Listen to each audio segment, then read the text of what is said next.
Welcome to the Tippie Leads podcast, stories from the University of Iowa's Tippie College of Business that will change the way you work and lead.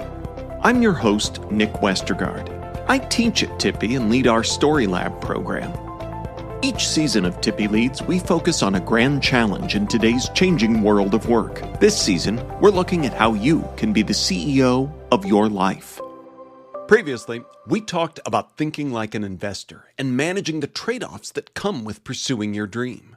But how do you keep your eyes on a long-term vision when the demands of the present are constantly tugging at your sleeve? Luckily, Amy Kristof-Brown is here to help. Amy is the Dean of the Tippie College of Business, a professor in management and entrepreneurship, and a leading expert on person-environment fit. As the leader of a top-tier business school, she's constantly balancing the Tippie of tomorrow with the operational needs of today. She knows exactly what it takes to maintain a strategic North Star while navigating the day-to-day realities of leadership. After that, we'll hear a story from Tippie student Brynn Pietzsch. Brynn's story takes us back to a leadership lesson she learned at a young age. And finally, we'll bring it all together with a final Tip E just for you. Ready? Let's get started.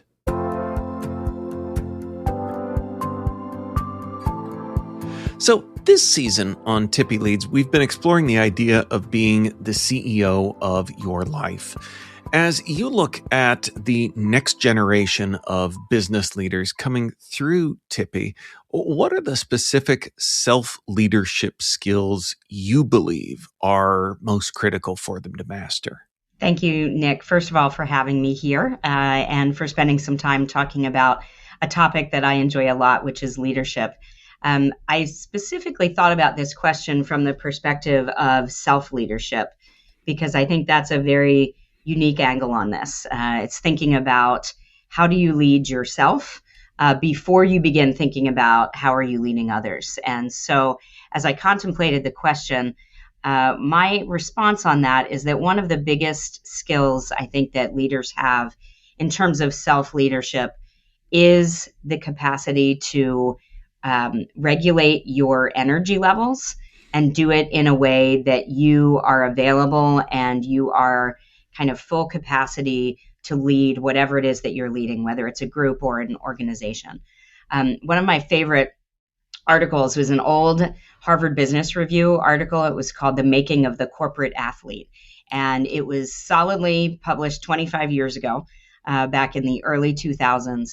And it talked about how training as a leader is very similar to training as an athlete. And what you often think of is that you have to just keep doing more and more and more every day.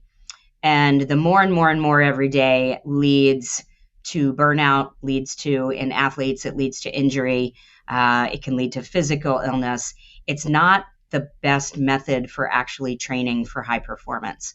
And so what they recommend is doing more what a really good trainer would do for you, which is to kind of oscillate back and forth between you push yourself and then you take a bit of a break.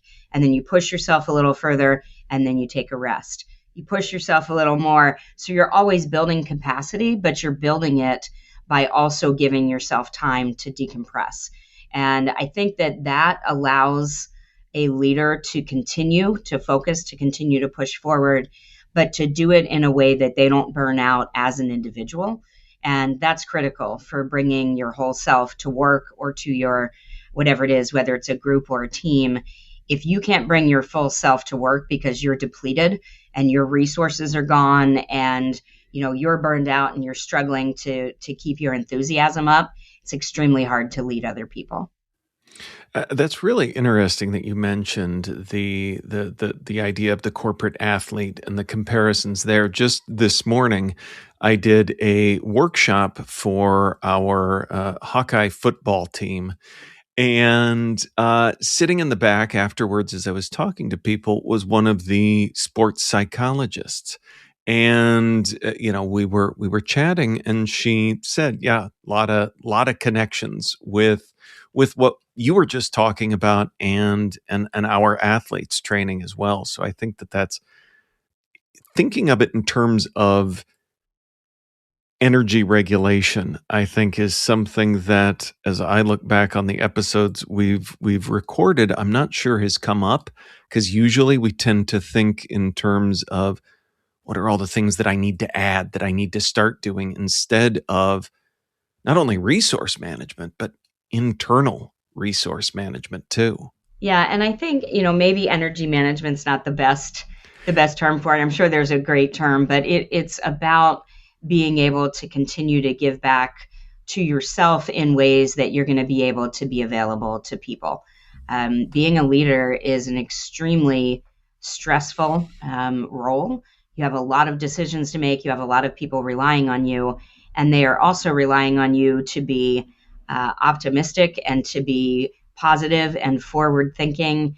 And the ability to do that, if you're yourself depleted, it's just not there. And that starts to then lead to a spiral of losing patience and getting frustrated, and, not having the emotional capacity to handle the things that are thrown your way. And so if you think about, the energy that you have at the end of a race that you've depleted, you don't have a lot to kick in for another long term. You need some time to rest. And so I think about being a leader as a long-term commitment, and how you keep bringing yourself to that long-term commitment so that you can best lead people to the outcomes you're striving for. So you've moved through almost every level of academic leadership, from professor and department chair to dean. As you kind of look at self-leadership in your own skill set, is there a skill that, like, at every step along the way, that's a handy part of who I am, that served you well? And is there something that you realized as you made those moves that you needed to develop? Yeah, certainly. I've always been a person who is willing to share their ideas and their thoughts. So I don't know if that's confidence. I don't know if it's voice, but it's that willingness to, to engage in the conversation that's going on, the problem solving, and to share your ideas. And as I've worked more and more with leadership development, you often see very smart people in the room who are not willing to put their ideas out in front of the group. And it's a form of self-censorship in a lot of cases. They're holding their own ideas back. Often it's because they don't think that anybody else is going to agree with them, or maybe they don't think that their idea is worth bringing up, or they think that someone else is going to bring it up, so they don't do it. But for some reason, they don't share their ideas. And I have never had a problem with that. My elementary school report cards that said that talking too much and trying to, overshadow the teacher, those reports come back and haunt me a little bit. But they also indicated, right, that I was always willing to share my ideas and my thoughts about how things could be done differently, how things could be improved.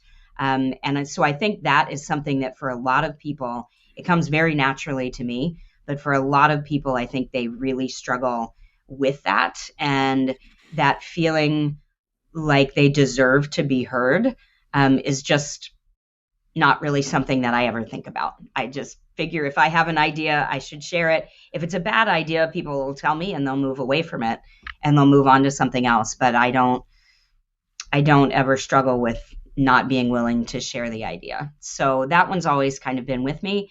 I have had people refer to that as confidence, or sort of a lack of self-doubt, right? That I should share ideas. The one that I would say I worked a lot harder on was listening and empathy, and being able to listen to a problem that someone brings and reflect back to them an empathetic response, rather than immediately jumping in to solve the problem.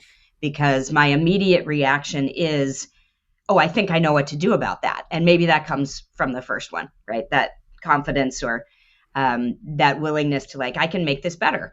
And so I want to do that very naturally. And what I learned along the way was that often people can solve their own problems, and they just want to hear that you understand them, and that you appreciate what they're going through, and offer assistance as needed, but they may be solving their own problems. So I think the empathy side came a little harder to me because I'm such a jump in there and solve the problem kind of person. You've got me thinking about, a prompt of asking people what their, what might have been on their report card growing up that might still serve them. I think there's a lot of hints in those early reports from our teachers who knew us very well. So leading the Tippie of tomorrow involves a massive capital project, a new building renovation. It is a huge multi-year undertaking. And you talked about, energy and resource management. How do you take on something big that's going to be there for a while not losing sight of day-to-day responsibilities?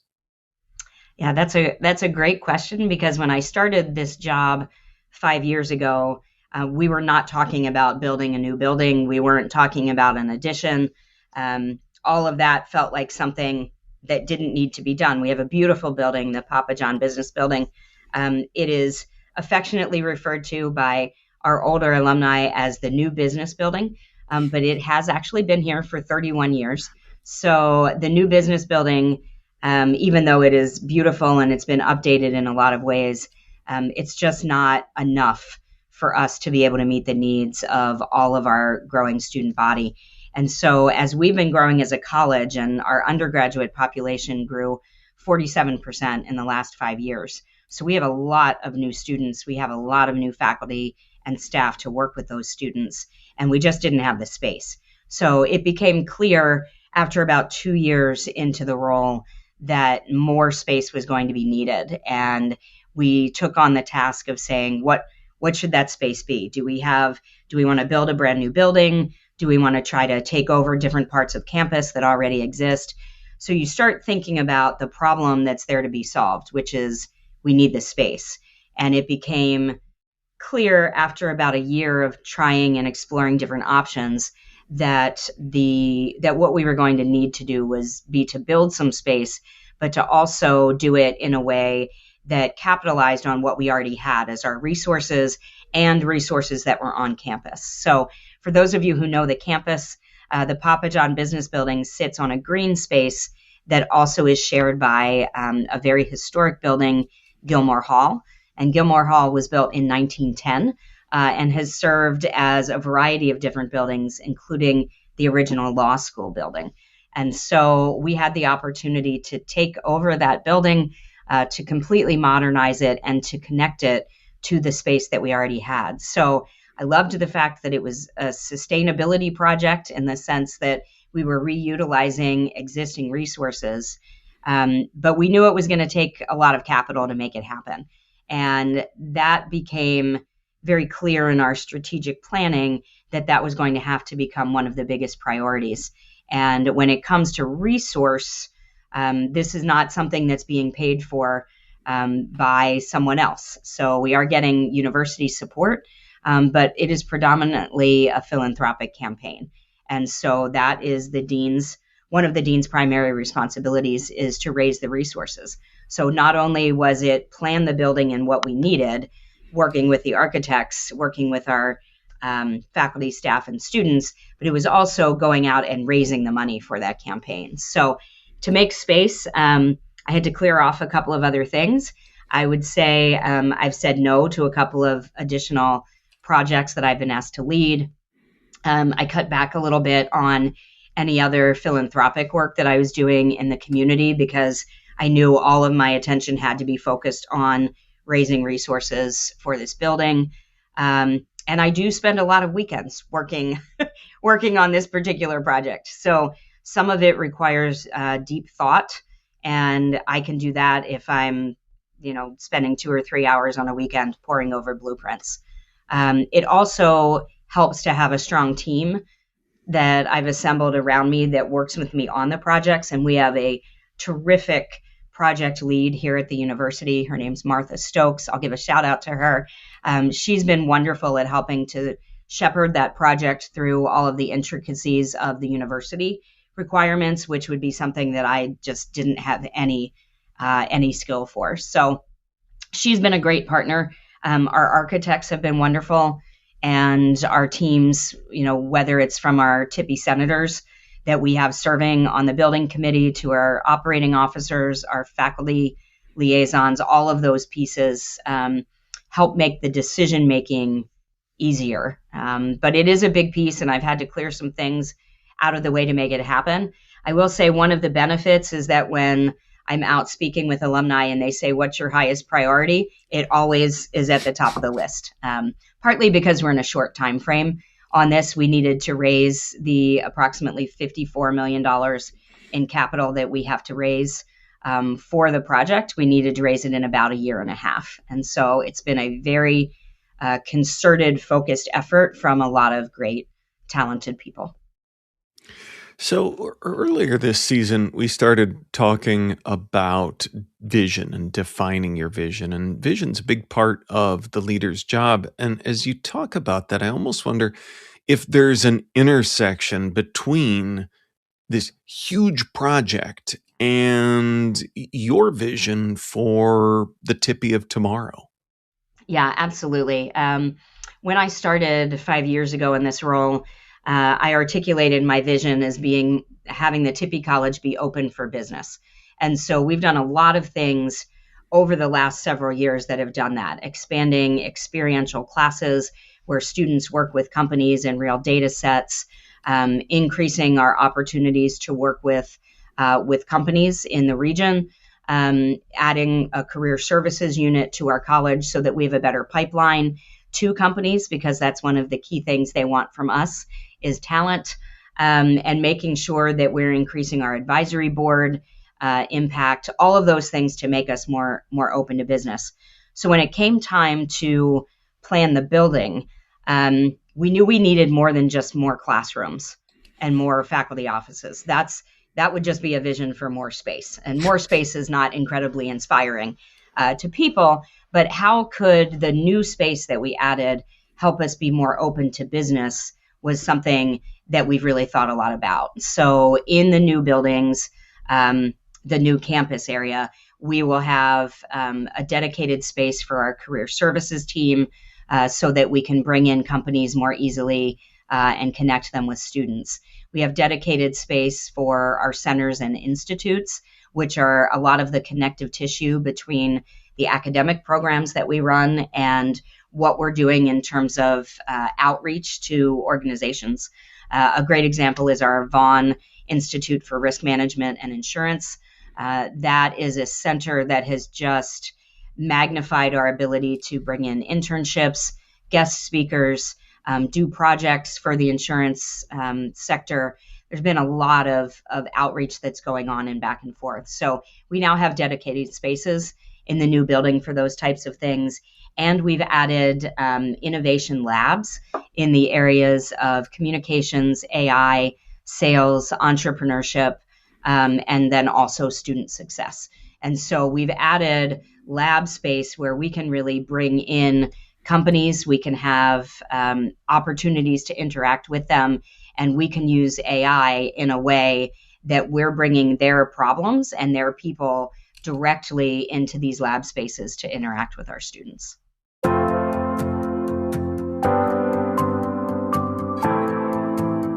I'm Kira Ellerbrook. I am a student here at Tippie, as well as a producer on the podcast. I am also a peer mentor for Story Lab. So today, Amy talked about skills for leading the Tippie of the future. However, sometimes our past experiences can help us lead as well. So for today's student story, Tippie student Brynn Pietzsch tells us about her first lessons in leadership from her high school synchronized swimming team. Fun fact, in addition to being a student, Brynn also works in the dean's office. I was a synchronized swimmer for 6 years of my life. Now some of you may be thinking, people actually do synchronized swimming? Yes, it's true. The flowery suits, nose plugs, swim caps, pointed toes are all real. My journey started back in 6th grade when I joined a competitive team because of my older sister's influence on our high school's team. I fell in love with the rigorous practices and the sense of accomplishment that came with it. I loved how it was both a team and an individual sport, where you had to be in sync with your team, but you couldn't look at them. Otherwise, you're a count behind. When my sister graduated from her synchro career, I didn't hesitate to continue mine. Our high school's team, called the Tiger Lilies, is an all-inclusive team and the longest-standing club at my high school. As a high school freshman in 2020, I was eager to join the team, except that there was no team, because the pandemic took over and the season was canceled. After the pandemic, the long-standing Tiger Lilies coach retired, and the club became student-run. The club also became much smaller after the pandemic, but the student-run performances persisted through my sophomore and junior years of high school, with much credit to the experienced upperclassmen. This brings us to my senior year of high school, where I'm one of 3 seniors on a team of 25. One of the seniors had 1 year of experience, and the other was completely new. This was my first year as the most experienced senior captain of the longest-standing club at my high school, where I determined the future of the club without a coach. There was talk of the season being canceled because the future was so unclear. I couldn't let this happen, I thought to myself. I was passionate about the continuation of the sport and club I loved so much. So I dove into responsibility. I became the coach, recruiter, advertiser, choreographer, spokesperson, and the DJ somehow. My free time consisted of crafting and practicing routines, organizing music, cutting the music, contacting the team, and teaching new swimmers. But I realized I was virtually doing everything alone.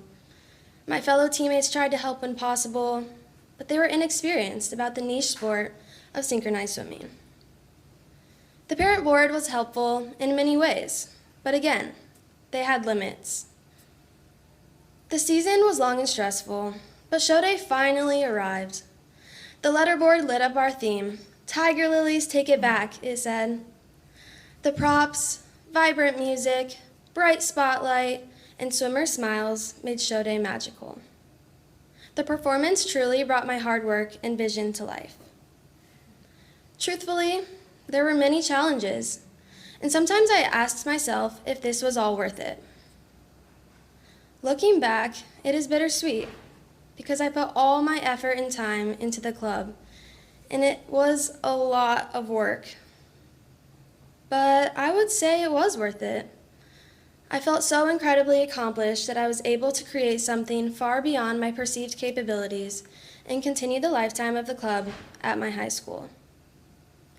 Synchronized swimming, especially my senior year, taught me how to be a resilient leader, teammate, and overall stronger person. It taught me that sometimes being the best leader requires leaning on others and asking for help. Today, the Tiger Lilies Club is thriving at my high school, with a full-time coach they hired as soon as I graduated. Sometimes I wonder if the club would be what it is without me. Well, I don't know how to humbly answer that. I will say that I silently carry the feeling of accomplishment with me for my time in synchronized swimming. So now when people ask me to tell them a fun fact, I say, I was a synchronized swimmer. But for me, it's deeper than a fun fact. It's a sport that greatly shaped me and began my journey as a leader. Thank you. Let's go back to our guest one last time for a final tip E for you to remember in your work. So I guess I would leave our listeners with the idea that as a leader, first and foremost, it's important for you to be able to bring your best self to work every day. And the ability for you to do that is going to depend on you taking care of yourself. So whether it is practicing gratitude that gets you in the right mind frame for the day, whether it is taking some time to not be working so that you can bring yourself back in a way that is energized and focused, whether it's surrounding yourself with people that help you make hard decisions, but also build you up, rather than tear you down. Taking care of yourself as a leader is going to allow you to bring your best possible set of talents to whatever job and challenge is in front of you. And that just means that you're bringing your authentic best self to work, and that can make an incredibly powerful leadership journey. And that's a wrap on this episode of Tippie Leads. Big thanks to Dean Amy Kristof-Brown for sharing her perspective on leading for the future while staying grounded in the present, and to Brynn Pietzsch for sharing her story. As always, thanks to Kira Ellerbrook for producing our Student Stories segment, and to the Tippie Marketing Communication team for supporting the show. Next, it's our season finale. Now, I don't know about you, but I have taken pages and pages of notes from all of these episodes, and frankly, I'm a little overwhelmed. Luckily, we're bringing it all together with Tippie alum, advisory board member, and leadership expert, Nicole Johnston. Nicole's an author who knows how to take big ideas and turn them into a clear plan. She's going to help us take all of these insights from the season and put them together into something actionable, not overwhelming, so that you can truly step into the role of being CEO of your life. You're not going to want to miss the big finish. I'll see you there. This has been Tippie Leads, a podcast from the University of Iowa's Tippie College of Business. To learn more about our faculty guests, their research, and more, go to tippie.uiowa.edu/Tippie Leads. If you like this episode, share it with a friend or coworker. Or better yet, subscribe to the show on Apple, Spotify, YouTube, or wherever you like to get your podcasts so you don't miss a single episode. And if you're feeling generous, consider leaving us a rating or review to help others find the show. This is Nick Westergaard signing off. On behalf of everyone at Tippie, thanks for listening, and go Hawks!